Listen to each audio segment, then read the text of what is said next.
separated himself from blessings to curse. Because he thought in his eyes that place was well worth it. Yeah. But in the midst of that land, although it was well worth it, like the garden of the Lord, this is beautiful. It gives us a good picture, like the garden of the Lord. But in the midst of the place, there was chaos. So when Abraham slowed down, God told him to have that land. And what it is, I believe that if Abraham was in Sodom and Gomorrah, I think it would have been a different story. Oh yeah. It will. Because when the angel came and he was like, he wanted righteous people. Yeah. It came all the way down to a single number. Yeah. And there was none like that. Mm-hmm. But if Abraham was there, I think it would have been a different story. That's true. And the end of Lot. The city would have been saved, probably. Yeah. That's true. That's great. I think we can move to the next section. So how do we? See, sometimes you have to sit down and ask yourself certain questions. Is it that am I the first? Like, for instance, is it the first person who get there that really matters, or the let's say, how long will that thing last? Yeah. Okay, let me get to this place. After you get in there, and after you getting whatever that you need to get, would that thing last forever? Mm-hmm. Mm-hmm. Those are the questions that sometimes you have to ask ourselves. Why am I saying? Sometimes, like the way Gideon said, patience is the key. We be in haste to get whatever that we need to get. After you get in it, what else? See, I remember when I got here, driving, like, because you are seeing your friends peers driving, you also want to drive. You also want to drive. Fine, you get a chance to drive. After 1 month, 2 months, 3 months, you'll be like, so is this what they go through when they are driving? You'll be like, no, I can't pay this insurance. No, I can't be doing this maintenance. Meaning you were in the ace, you didn't take your time. It wasn't the right time for you to get it. Because actually, the moment to get it, this shortest possible time, you lose interest. You lose interest. So we shouldn't be very hasty in everything that we do. That's true. Thank you so much for the contribution. So how do we get rid of idolatry from our hearts? I think that's one of the questions that we have to ask as we conclude. So how do we get idolatry out of our heart? I think the first thing that we want to talk about is sacrifice. Sacrifice. If you train yourself to be very sacrificial, you like we said in the beginning, the devil is always coming to knock at your door. You're always going to get to a point where you're going to be tested. Are you going to offer your soul for this thing? Or it's something just to prove that you've won that war of holding on to your soul to the point that it is only God alone that can demand for your soul, and you let it go, And we're talking about sacrifice in the light of your ability to learn certain simple things now. So, for instance, you're getting so much money, or say, you are earning a lot of money, or not even money, like a lot of money per se, but you are earning something. What sacrifices are you making? Who are you making sure is okay in your life or in your environment? Who are you sacrificing for? Because these little things will show. The Bible says, he that is little is faithful in little shall much be given. So these little things will make you stand the test of time.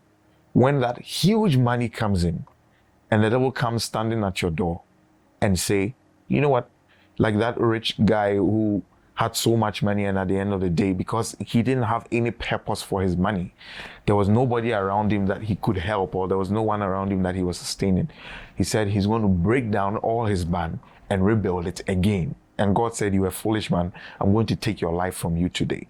And because he hadn't learned that simple test of being sacrificial, of who have you targeted, that even though I'm earning this amount of money, I'll make sure that this person is all right.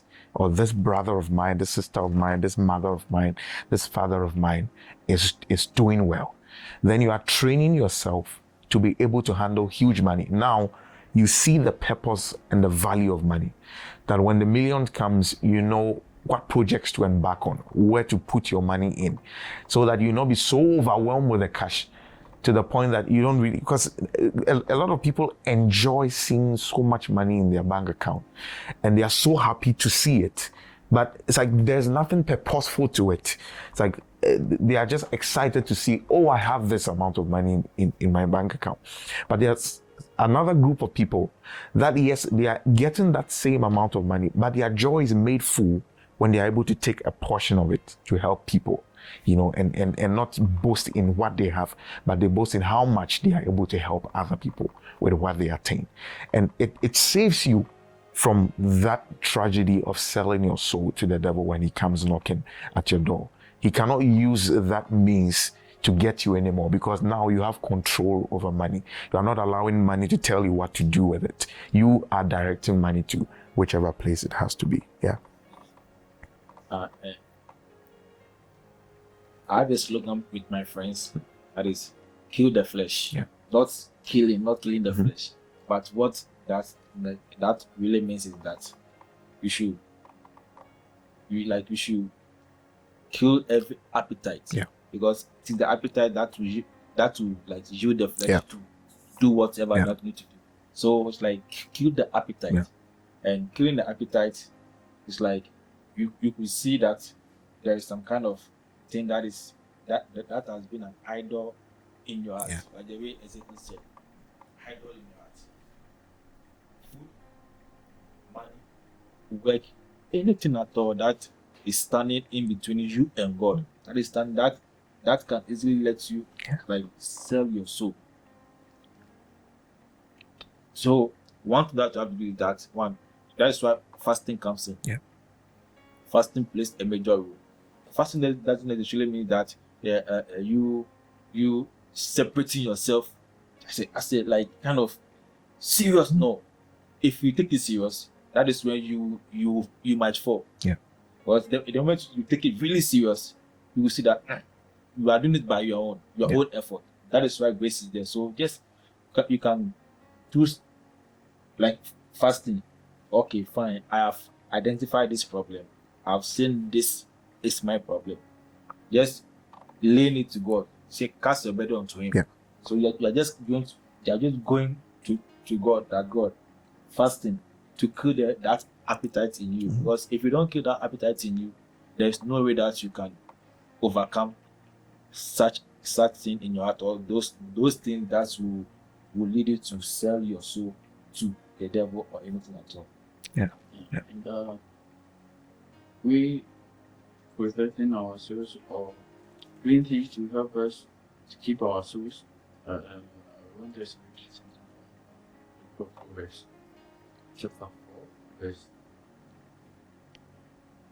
23. It says that keep thy heart with all diligence, for out of it are the issues of life. Keep thy heart with all diligence. Keep it. That is, be on guard. Protect it. Yeah. It's like you are being a guardian to your heart. You are guiding your heart to not allow foreign materials into your heart. Like for example, when we are entering the barracks, we see soldiers in front of the entrance with their guns.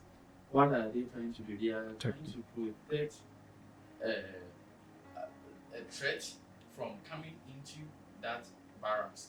Yeah, so that is what the Bible is telling us to do. We should be on guard. We should not allow anything that is not of God, anything that has nothing to do with God. We shouldn't allow it into our heart, but we should be on guard and protect